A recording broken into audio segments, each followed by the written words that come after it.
o ser un fanático religioso, porque hay gente que no opina de todas las religiones, de todos los clubes de fútbol, de todas las orientaciones. Entonces es un pequeño estado, cada logia es un pequeño estado donde hay jóvenes, gente mayor, profesionales, menos profesionales, y tiene que ir articulando todas esas pasiones que son las que venimos de afuera. O sea, no es que la masonería sale de lo y hay la masonería hoy lo que la sociedad hoy provee, no hay solución.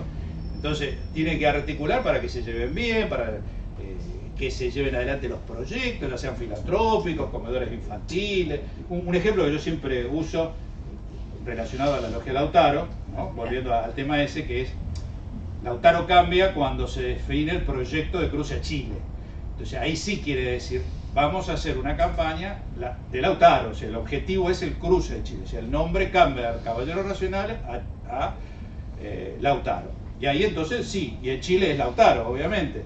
Y después va a ser Lautariana de Perú, pero ya en Perú va a tener otro nombre. Ahora, algunos dicen, bueno, pero no todos eran masones. Y tienen razón, no todos eran masones. Todos estaban en la revolución, era un movimiento, la masonería es un aporte más, también había revolucionarios del lado del clero que querían cambio. Entonces, yo siempre tomo el ejemplo de acá, que se da en la zona norte, hay un comedor de un montón de chicos que se comen. Bueno, eso que fue una idea de una logia. Puso un comedor, trabajaron, supongamos, somos nosotros la logia, lo pusieron adelante. Y después se abrió a la comunidad, o sea, la comunidad empezó a incorporarse al ver que los chicos comían, vinieron las madres, los padres. Y lo que hace la logia después ve, de entre los que están colaborando, si alguno quisiera formar parte. Entonces lo llevan para el fondo. A ver si quieren o no formar parte de la masonería. La Lautaro era igual, había muchos en la sociedad, en el café de Marco, revolucionarios, tirando piedra, haciendo pasquines, y después veían entre ellos si había algún potable para incorporar a la logia, y si no, seguía siendo militante, no hay ningún problema que fuera militante sin necesidad de participar en la logia. Entonces así hoy se manejan muchos comedores, por ejemplo bomberos, hay todo un grupo de bomberos que trabaja en Flores y construye, por ejemplo, desde los chicos, es decir, rescatando a los chicos de adentro del Bajo Flores. De hecho hubo que ir a hablar con el párroco y con más de uno de los muchachos pesados para que cuando los vieran entrenando de uniforme no los cascotearan, sino que era, no, son bomberos con gente de dentro del Bajo Flores, por si hay un incendio, para ayudar a la gente de ustedes mismos. Entonces no los jorobaron. Porque claro, llevando el uniforme de bombero, viste, en el Bajo Flores es complicado.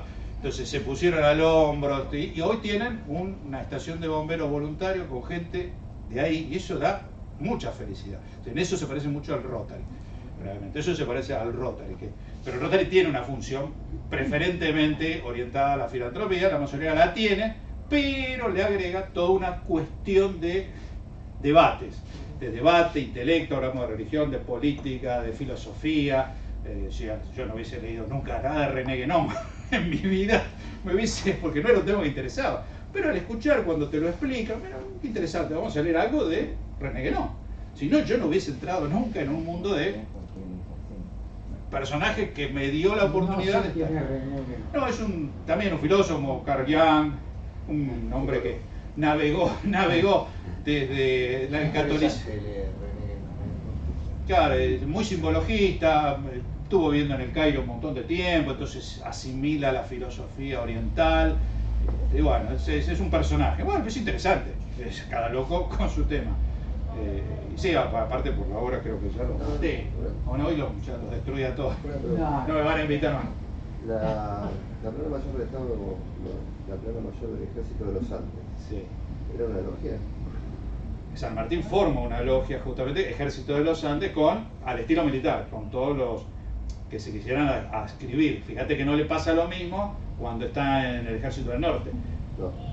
Paz lo deja en su memoria y dice San Martín, que no se llevaba bien, General Paz no se llevaba con San Martín, se quiso armar una sociedad tipo secreta como tiene de su regimiento y no le ha funcionado en el Ejército del Norte. ¿Eso confirmaría entonces la logia del Ejército de los Andes? La de logia sí, porque es la que le va a hacer el aval en Rancagua, cuando él hace el renunciamiento y hace toda la formalidad, le entrega el sobre cerrado a la acera, usted vaya, reúnase con los oficiales, lea esto, no tenemos más país, bla, bla.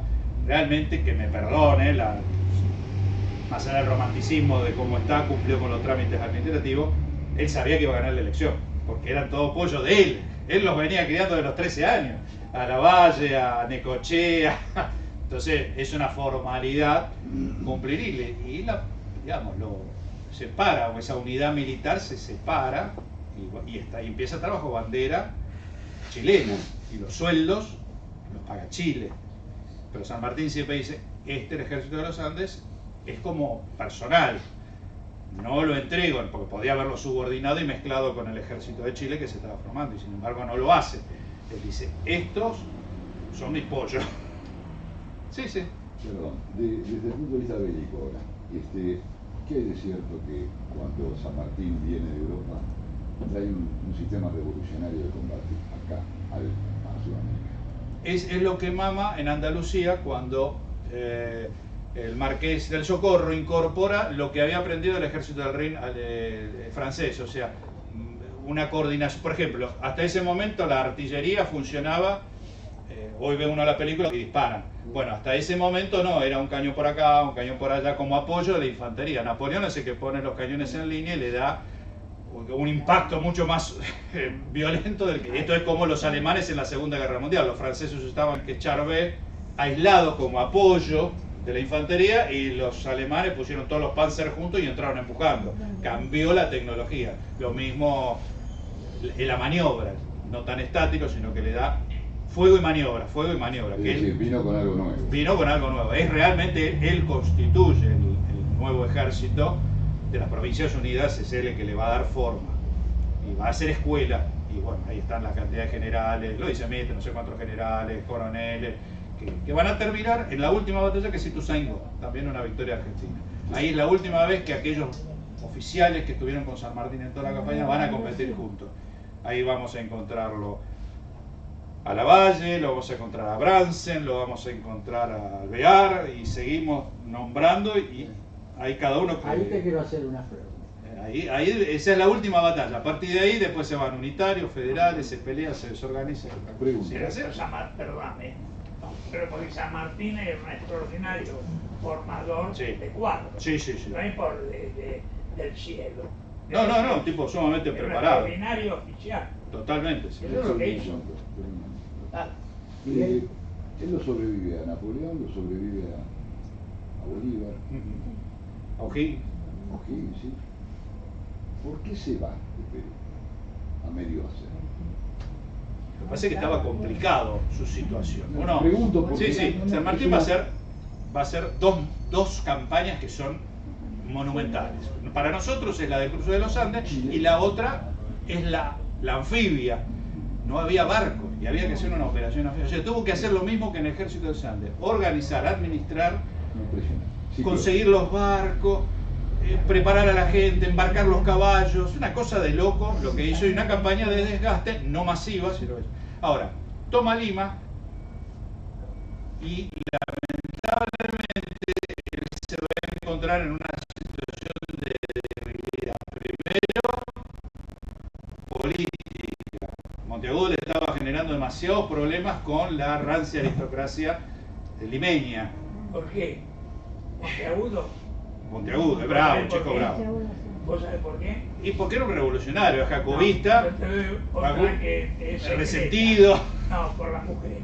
No, está claro, sí, que era picaflor, Era extraordinario. No, pero igualmente le daba palos en impuestos a las clases muy altas, que estaban acostumbradas a no estar en esa situación. Había un apriete más allá de lo mujeriego.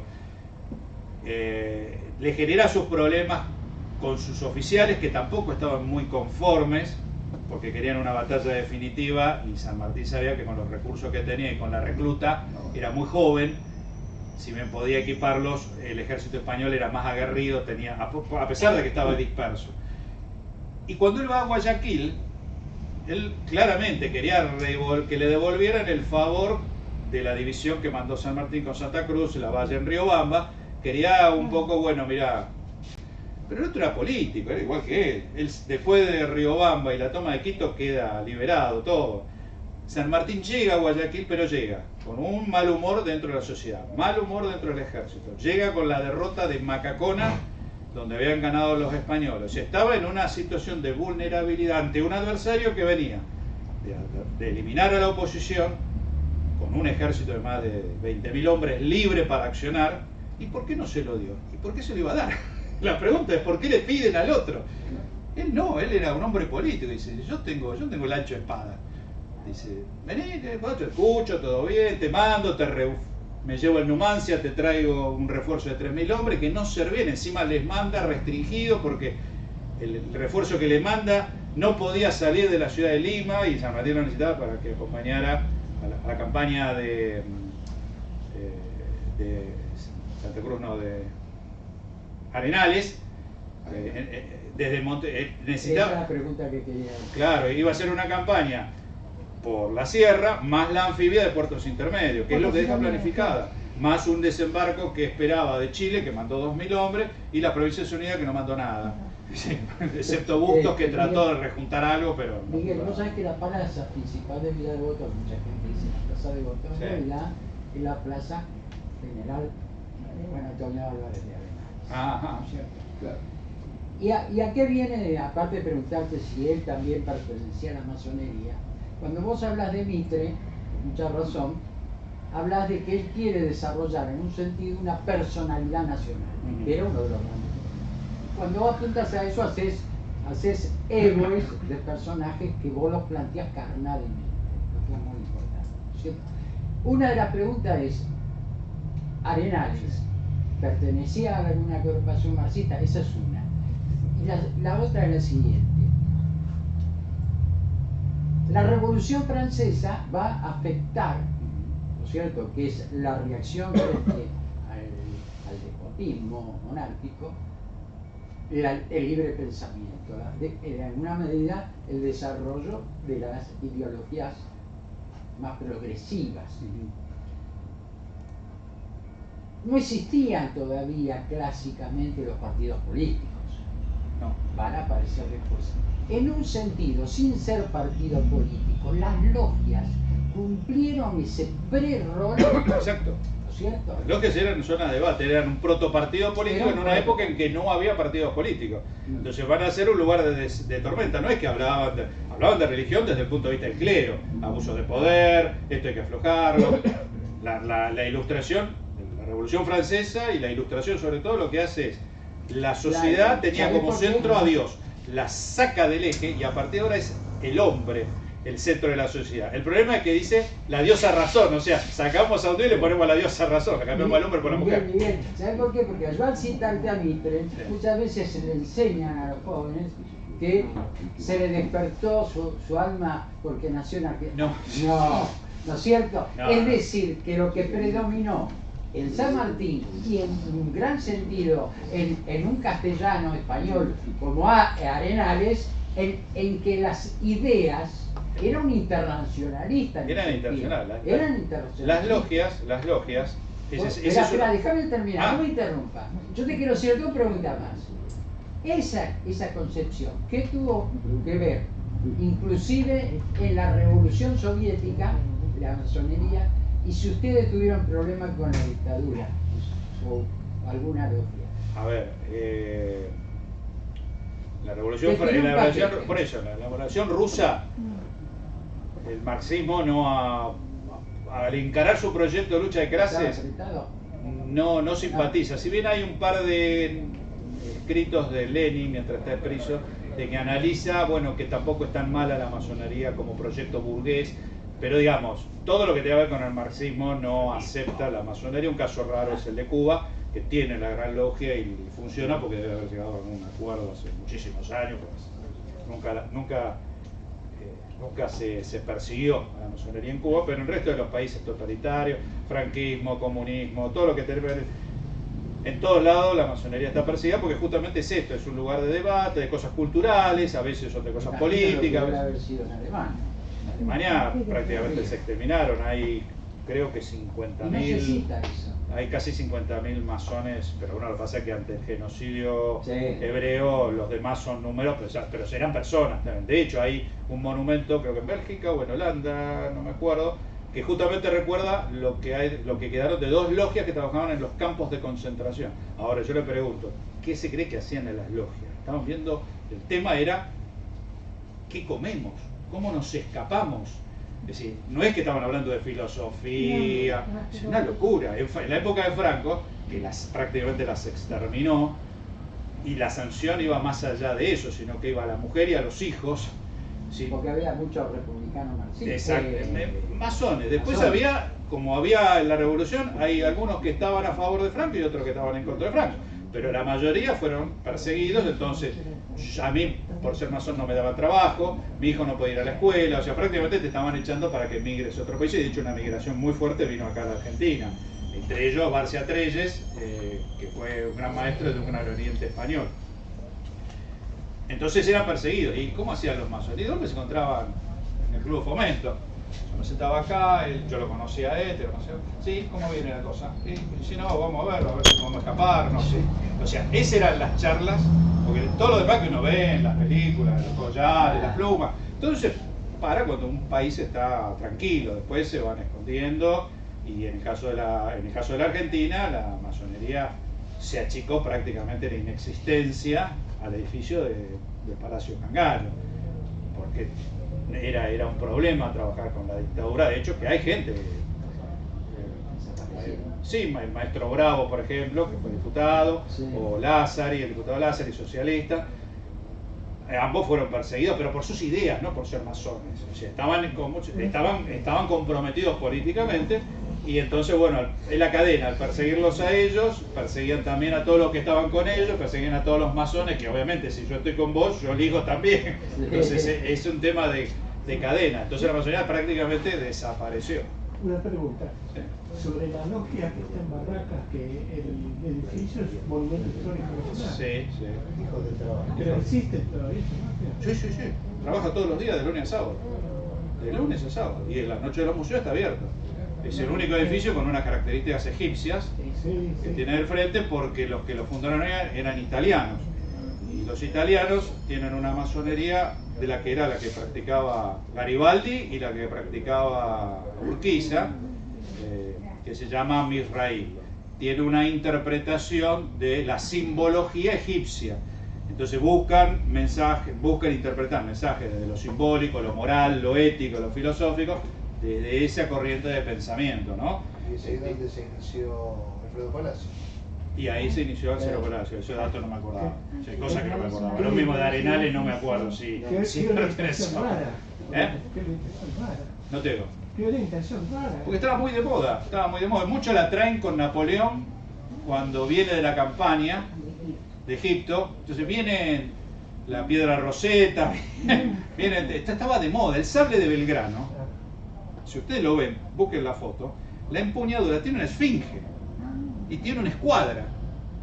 El sable que de Belgrano después le va a regalar a Güemes.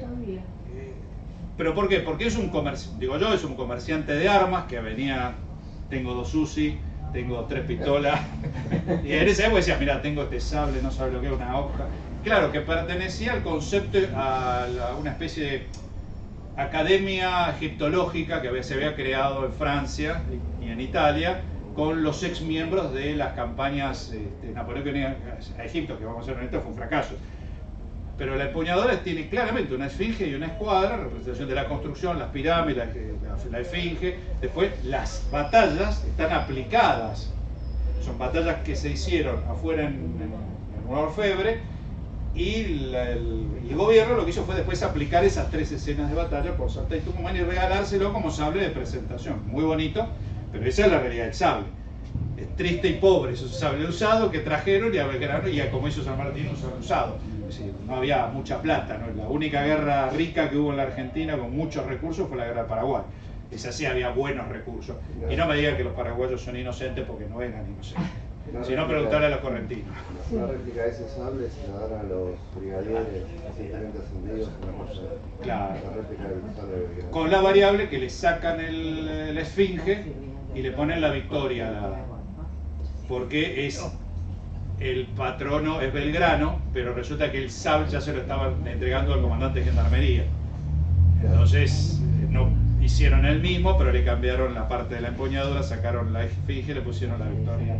Contanos algo sobre lo que has traído. Para no aburrirlos, bueno, esto por si lo quieren ver, si nunca vieron, es una orden del Libertador original, la máxima condecoración que entrega la República Argentina, solo a extranjeros. En este grado es para vicepresidente de República, después del collar, que es la que entrega el presidente, porque es para jefe de Estado exclusivamente. Esta es una reproducción de la Orden del Sol creada por San Martín en Perú, similar en el Liceo, en muchas instituciones. En grado de benemérito, ustedes van a ver cuadros o fotos de Espejo, de Lavalle y demás que tienen cuello blanco y la Orden del Sol, como una... reflotar la idea de la Legión de Honor francesa o la Orden de Cincinnati de Estados Unidos, bueno, ustedes ya lo saben eso. ¿Esa la recibiste en el liceo? No, estas son cosas mías, no. Cuando San Martín va a Guayaquil, la orden él diseña junto con el joyero esta orden, que es la Orden del Sol, pero en grado extraordinario, para regalar a Simón Bolívar.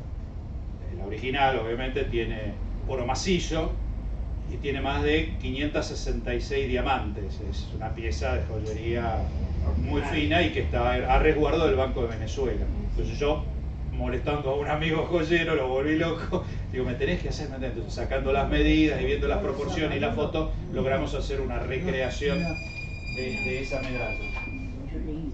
Este es inexistente, no es más, ustedes lo van a ver en los cuadros de San Martín, es el escudo bordado que tiene acá en el uniforme. Que es un premio, es una condecoración militar que le entrega al gobierno de las Provincias Unidas por el cruce de los Andes y la campaña y la batalla de Chacabuco. No existe ya el original, se conoce por el decreto y por las imágenes donde él posa exclusivamente. Entonces, esto lo hizo el Museo Histórico, el Museo de Armas de la Nación, hizo una réplica bordada en impecable calidad de gusanillo. Si viene ahí en Mercado Libre, pero están hechos en máquinas, esas automáticas, no tienen la calidad, parece un original. Y esta se perdió, aparentemente ese uniforme estando en Francia, se extravió, algunos dicen que se lo regaló al párroco de Boulogne-sur-Mer en esas charlas que tenía, porque ahí es donde yo coincido que él tenía muy buena relación con mucha gente del clero, pues gente muy inteligente, gente muy preparada, aunque no compartiera todos los puntos de vista, y dice que se le regaló ese uniforme, y con él después hizo una capa obispal pero queda como siempre en la tradición oral, poco difícil de mostrar esas cosas. Esto es una réplica autorizada por el Museo de la Nación, el Museo Histórico Nacional, que es una réplica exacta de cómo es el cuadro daguerrotipo de San Martín. Este es el tamaño, es el marco, exactamente igual, autorizó una réplica exacta y bueno, salió a la venta y obviamente me sirve para las charlas como complemento. Uno ve el cuadro gigante y no es así. Entonces, hay muchas cosas de San Martín, por ejemplo, con la invasión alemana de 1870, la guerra franco-prusiana que duró 2 años, que arrasa, toman París, los alemanes, entran a Bruní. Y ahí es donde la familia San Martín Mariano Balcarce se escapan todos a Inglaterra. Y entonces dejan las cosas, se llevaron lo que pudieron, lo que no quedó ahí. Entre esas cosas quedó el uniforme de capitán general del Perú, que es ese blanco con chaqueta roja. Quedó toda la platería del tintero de la Inquisición, quedó la cosa de Pizarro, todo quedó ahí, escondido, envuelto. Vinieron los alemanes, saquearon la casa.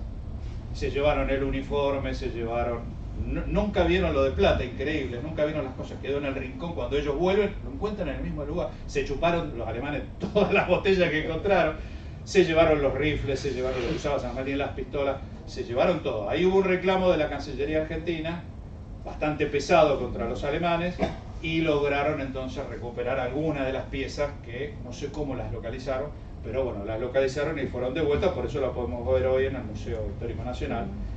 El tintero, que si bien lo tenía la familia, se salvó, pero el uniforme, las armas no pudieron.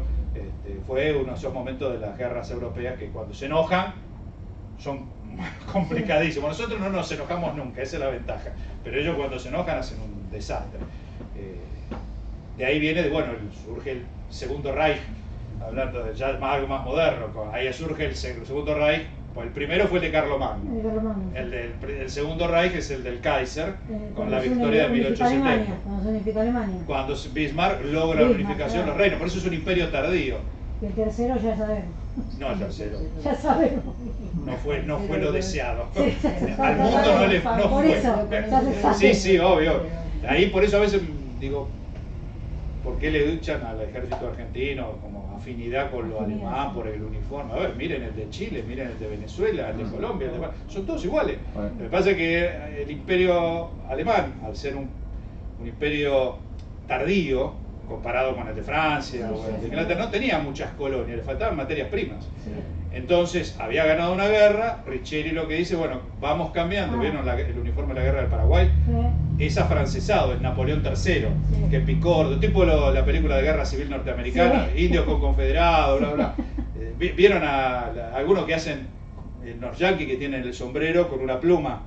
Eso es por Garibaldi, o sea, por el italiano, uno cree que... No, Garibaldi había generado todo un movimiento de hombre romántico. Entonces lo vemos a Coster o alguno de esos con el ala plegada y las plumas. Entonces lo que hace Riccieri es adapta, salimos de un modelo francés de Napoleón III y lo volcamos a un modelo alemán, que era el modelo exitoso. De ahí es el sable que usan hoy los granaderos. Es un modelo alemán, no pega con el uniforme que es francés, pero a nadie le importa.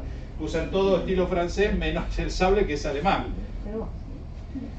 Y ahí viene un cambio tecnológico de toda Latinoamérica, no de Argentina, toda Latinoamérica. Mándenme materias primas que yo les autorizo a fabricar. Entonces de golpe uno empieza a recordar que aparece el Mauser 1909 modelo argentino, el sable de caballería modelo argentino. Entonces empezamos a tener un cambio tecnológico a cambio de materias primas. Los alemanes necesitaban materias primas, ellos nos daban tecnología, cañones Krupp, las ametralladoras Madsen. Entonces va cambiando. Los ingleses y los americanos querían vendernos todo, como ahora. Lo que pasa es que no nos daban la posibilidad de fabricar, o por lo menos en parte, y tener un autoabastecimiento. Teníamos que depender de ellos. Ahí Riccieri, muy bien, lo que dice, no, bueno, entonces vamos a hacer negocio con los alemanes. Entonces se mantiene el uniforme, se mantiene las costumbres, la estructura, hasta que después del 55 empezamos a hacernos más americanos, chaqueta corta, y después franceses, que son la época que yo hice la colimba, un uniforme más a la época de Indochina, de Francia e Indochina, y ahora estamos otra vez en el modelo yankee camuflado. Pero no es por ideología, más allá de algún aspecto. Siempre locos hay en todos lados. O sea. Una pregunta que vos dijiste, te saco un poquitito, si podés. Sí, de acuerdo, sí. Pero que vos dijiste que los paraguayos no eran tan inocentes en la guerra. Sí, en la guerra de la Triple Guerra. Sí. Que cortito lo puedes decir vos. ¿Por qué decís eso de...? Don Solano López, masón, y garante en el pacto de San José de Flores.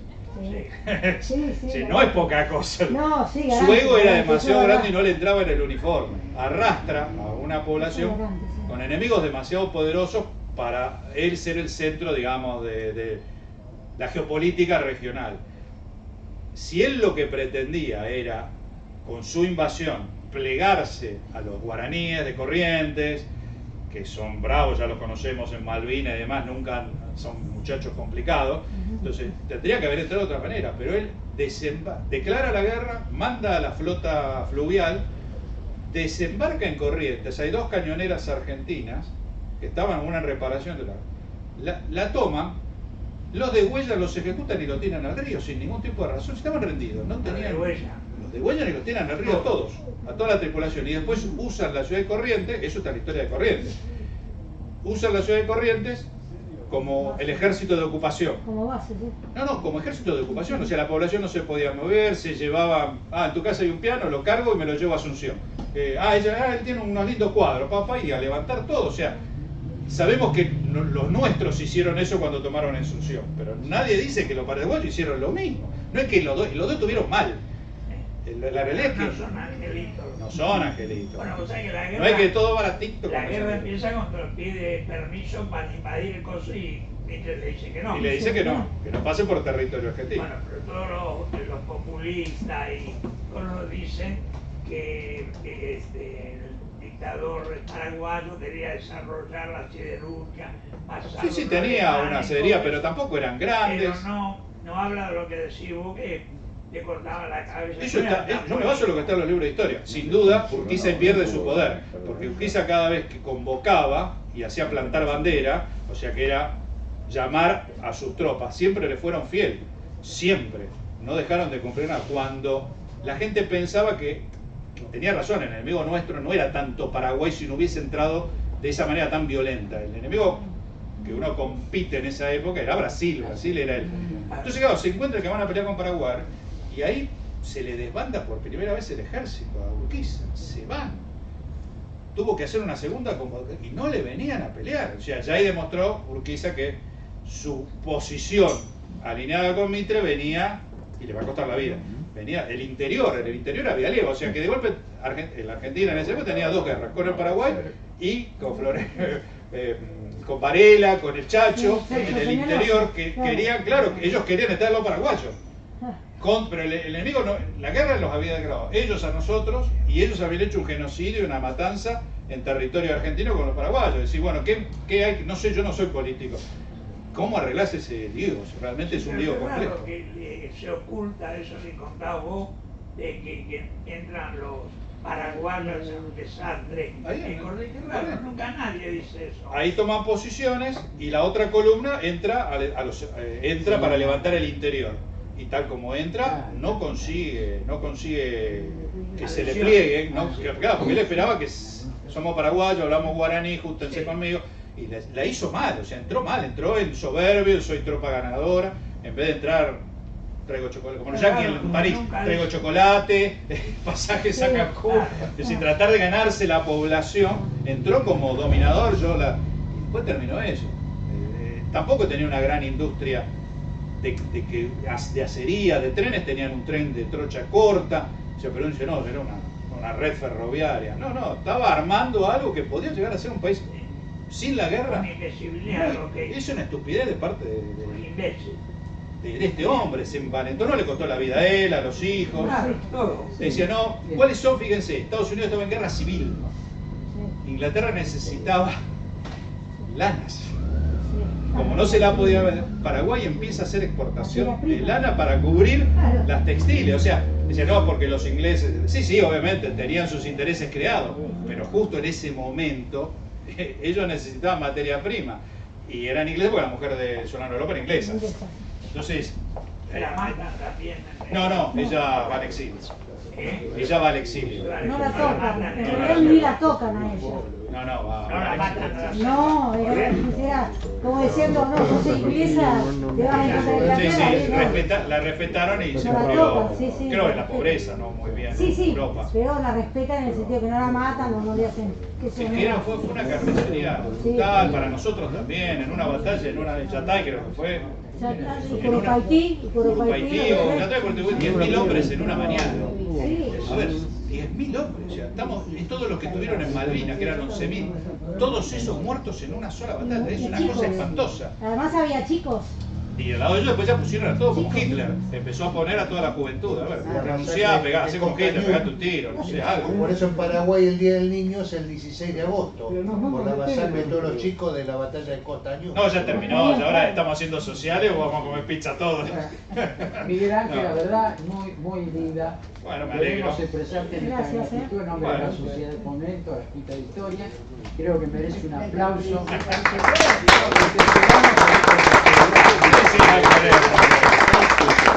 Les agradezco.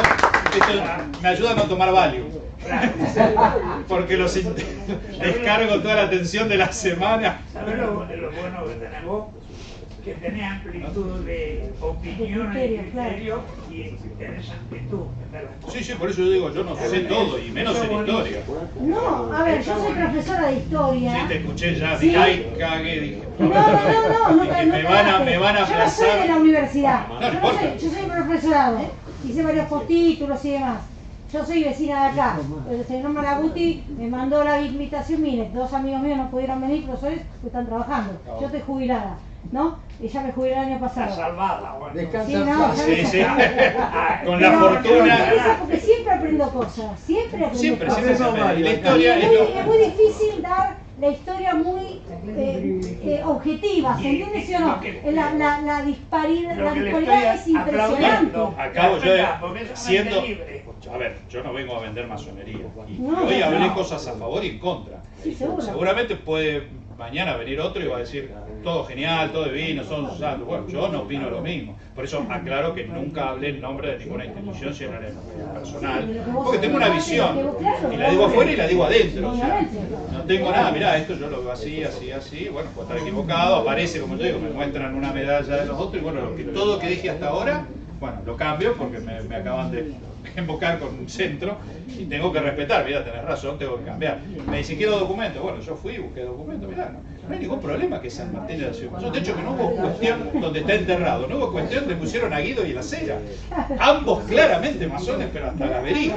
Decía, hay documentos, hay papel. La iglesia no hubo problema, lo pusieron ahí. San Martín tampoco hizo historia, porque eso que el propio Alvear, vos hablaste de Alvear. Tan mal como se llevaban los dos, Alvear y San Martín, mamá mía. La asamblea del año 13, vos viste, no se podía ni ver. Pero por eso lo mandan.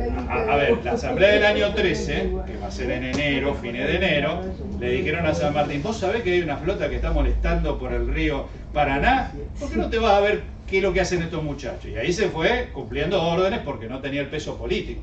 Una de las disputas es, terminado el primer triunvirato, ¿qué forma de gobierno tenían? Alvear proponía una unipersonal. Y San Martín, dentro de la logia, lo que proponía era continuar con una visión de triunvirato y ver qué pasa. Sí. Se ve que perdió la votación. Porque acordate que el tercer triunvirato nunca se creó. No. Donde iba a estar San Martín, decía.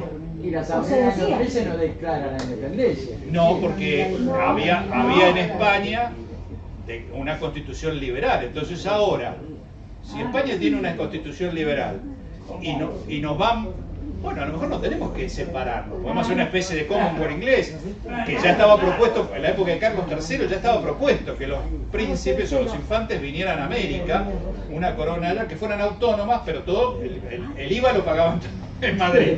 Pero Carlos III, el creador del Virreinato del Río de la Plata, por eso te está diciendo Carlos III, Carlos IV, Fernando VII, así viene en orden cronológica. La Revolución de Mayo y se sabe con Fernando VII, que lo que estaba hablando, ¿no? Y lo de Napoleón y José I, el famoso presidente. Pero ahí es lo que dice, la asamblea no declara la independencia porque no está claro. Seguía siendo, hasta ese momento, junta de gobierno provisoria por los intereses de Fernando VII. En nombre de Fernando VII, el rey cautivo, famoso. Porque el tipo que tejía las mañanitas felicitaba a Napoleón cada vez que vencía a las tropas españolas. Tipo más estúpido. Ahora, no le puedo pobre a los españoles, qué mal, nosotros nos quejamos. En el 16 San Martín tuvo peso. Totalmente. ¿Y quiénes eran los gobernadores de él? Pueyrredón y Godoy Cruz. En Mendoza, claro. En Mendoza. Mendoza, o sea, la región de Cuyo estaba focalizada en él. Pues él tenía que cruzar los Andes con bandera independiente, aunque nadie le creyera, porque vamos a ser honestos. 1816, como somos los argentinos, que somos unos personajes bárbaros, hacemos todas las cosas al revés. Pero mal. 1816, España ya había limpiado a Bolívar, había recuperado Chile, agarró el Caribe, le pegó 2 bifes y los mandó para Estados Unidos.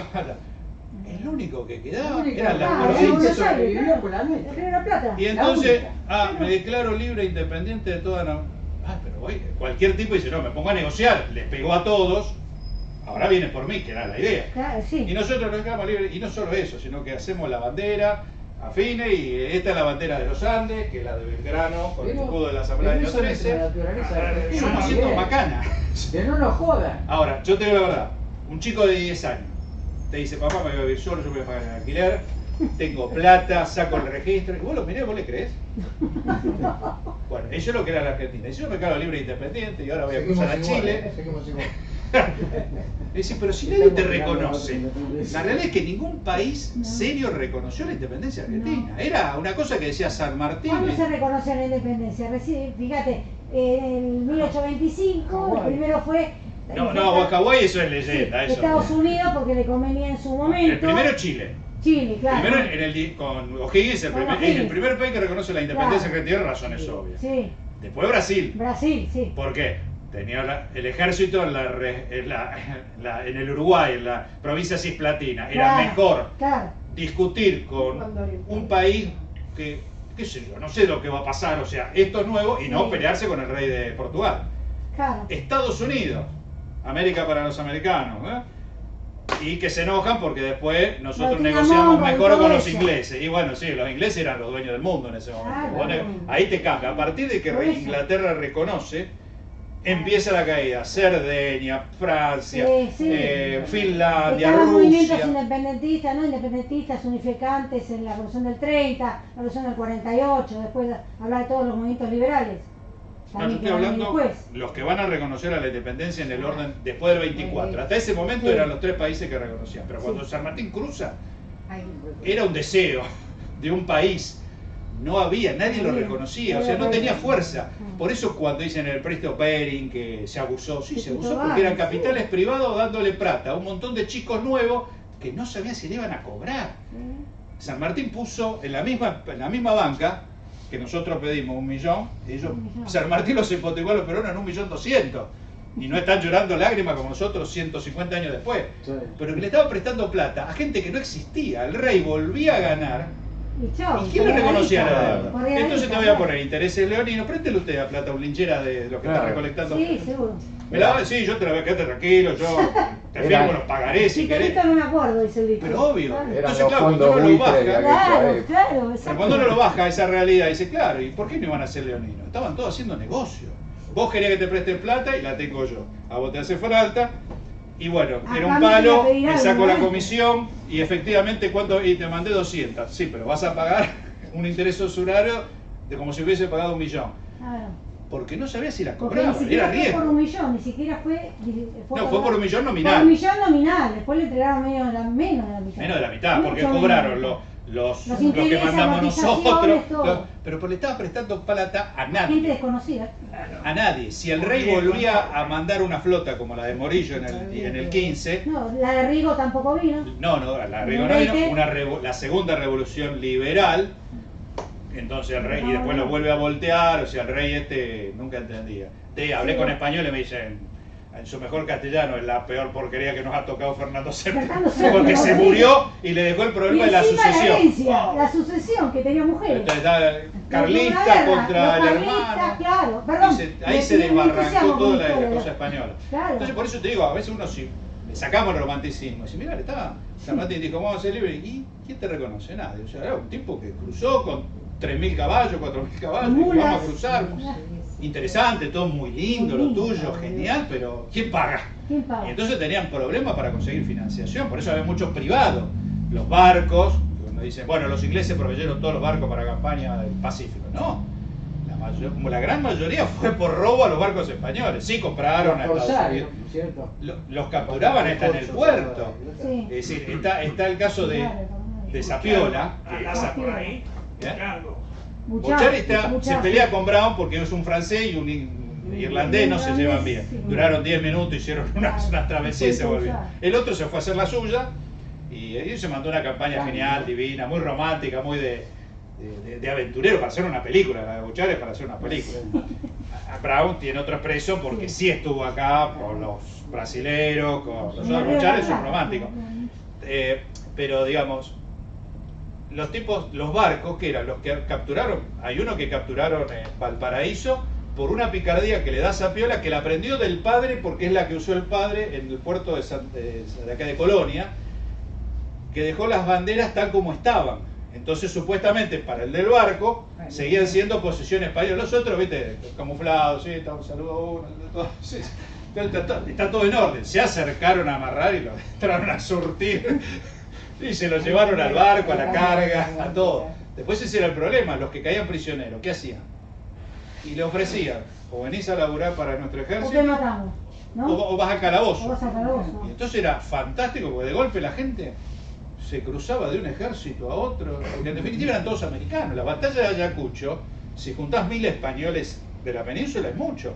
El resto eran todos americanos, o realistas o republicanos, pero todos americanos. Porque algunos defendían al rey y otros decían, no, me quiero independizar. Y si no, no importa, mientras no me maten me voy cruzando como puedo. El objetivo era sobrevivir. Cintura política. Y sobrevivir. Eso Era sobrevivir porque de golpe se levantaban en una leva y era eso la muerte. Muy interesante. Bárbaro, muchas gracias. Ahora a descansar, me llevo tu libro.